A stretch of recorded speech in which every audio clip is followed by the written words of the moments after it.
Terpesona keindahan alam Indonesia. Negeri yang kaya akan sumber daya alam dari segi agraria maupun maritimnya.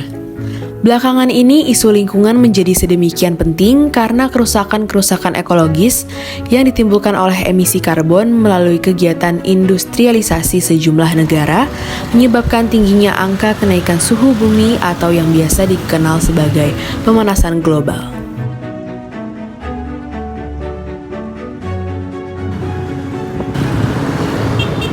Banyak perubahan negatif yang dirasakan masyarakat, baik dari segi cuaca, suhu, udara, yang disebabkan oleh berubahnya iklim.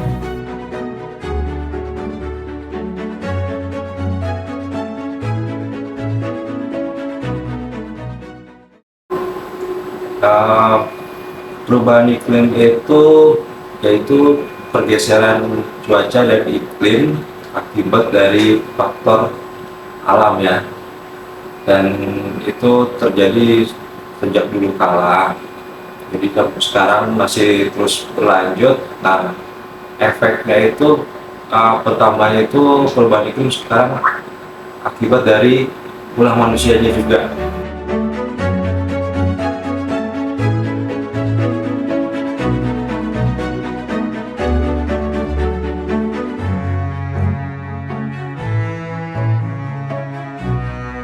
Peran aktif masyarakat dalam kegiatan-kegiatan pengamatan dan pengumpulan informasi iklim sangatlah diperlukan mengingat ketersediaan informasi iklim yang masih sangat terbatas.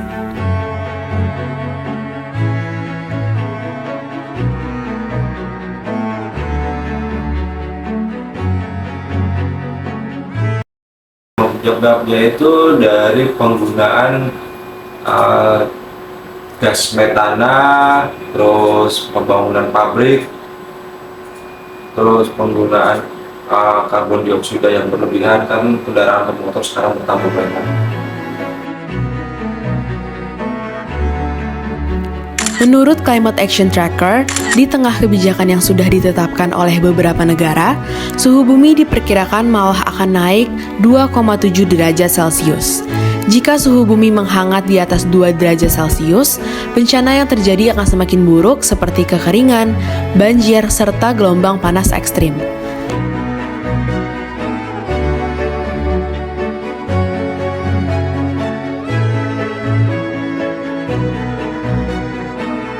Kenaikan suhu bumi di atas 2 derajat Celcius juga mengakibatkan kerawanan pangan, krisis air, serta menyebabkan kemiskinan bagi jutaan orang di seluruh dunia.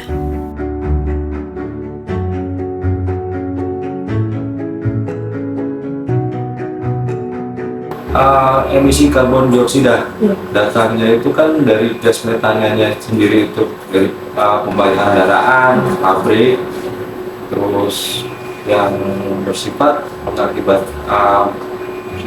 jadi menyebabkan rumah kaca, efek rumah kaca itu. Jadi pada hasil seharusnya tuh jadi bumi kita tuh sebenarnya, di udara kita tuh sebenarnya kayak berbentuk kubah. Nah, kubahnya itu dihasilkan dari gas emisi rumah kacanya itu. Jadi kalau harusnya hasil pembuangannya itu lepas ke udara, nah karena bertumpuk, dia jadinya akhirnya membentuk seperti kubah.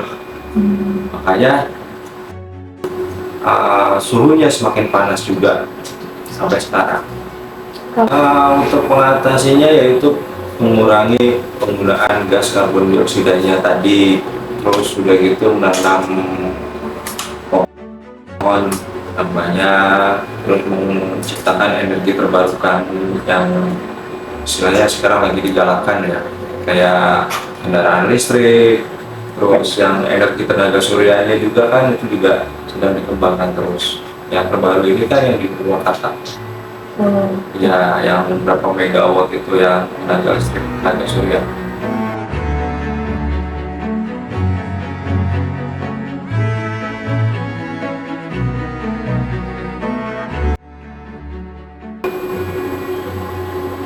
Perubahan signifikan ya jelas ada. Kan contohnya gini, dulu di Bogor itu kan disebutnya kota hujan dan dinginnya itu sekitar 15 derajat Sekarang itu suhu pagi aja sekarang udah 25, naiknya udah jauh. Jadi setiap tahun itu kita kenaikan suhunya sekitar 1 derajat. Dan efeknya itu kan juga dari pemanasan global itu ada yang utama yang kita kan juga punya tuh namanya salju di puncak Jayawijaya. Nah, terakhir kan mencair. Terus suhu muka laut juga naik juga bertambah. Akibatnya Jakarta sekarang udah tidak, kemungkinan kedepannya juga udah gak bisa dihuni lagi kalau dia tidak membentengi diri seperti di Amsterdam.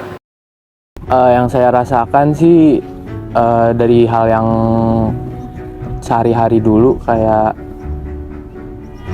cuaca udah susah buat diprediksi. Kelihatannya kayak mau hujan tapi ternyata belum hujan, dan mungkin nggak hujan. Dan kalau panas itu panasnya panas banget. Kalau hujan suka badai dan banjir di mana-mana, apalagi di Kota Bogor itu. Cukup berdampak ya, cuaca kemarau itu panjang, jadi rentan sama penyakit. Masyarakat Indonesia harus mengambil langkah-langkah sadar dan proaktif untuk melibatkan diri dalam upaya mitigasi dan adaptasi terhadap perubahan iklim ini. Kesadaran akan masalah ini menjadi kunci untuk memacu tindakan kolektif yang dapat melindungi ekosistem kita dan menjaga keseimbangan lingkungan. Untuk upaya yang saya lakukan itu untuk sekarang naik angkutan umum kemanapun pergi, dan ya meminimalisir menggunakan angkutan pribadi. Dan kebetulan kemarin saya sedang melakukan magang di Kepulauan Seribu. Di sana kami melakukan banyak kegiatan konservasi, contohnya seperti menanam mangrove, lalu kami juga melakukan transplantasi karang di sekitar Kepulauan Seribu. Hal tersebut bertujuan untuk menghisap karbon yang ada di permukaan bumi dan juga menahan abrasi di pantai. Upayanya tuh saya jadi lebih mengutamakan fasilitas kendaraan umum. Sekarang itu fasilitas kendaraan umum itu lebih bersih dan nyaman, jadi lebih nyaman juga untuk dipakainya gitu. Melalui pemahaman yang lebih baik tentang perubahan iklim, kita dapat bersama-sama bekerja menuju solusi yang berkelanjutan untuk menjaga keberlanjutan hidup bagi generasi mendatang. Mari kita berkomitmen untuk menjaga bumi kita dan memainkan peran aktif dalam menciptakan masa depan yang lebih hijau dan berkelanjutan.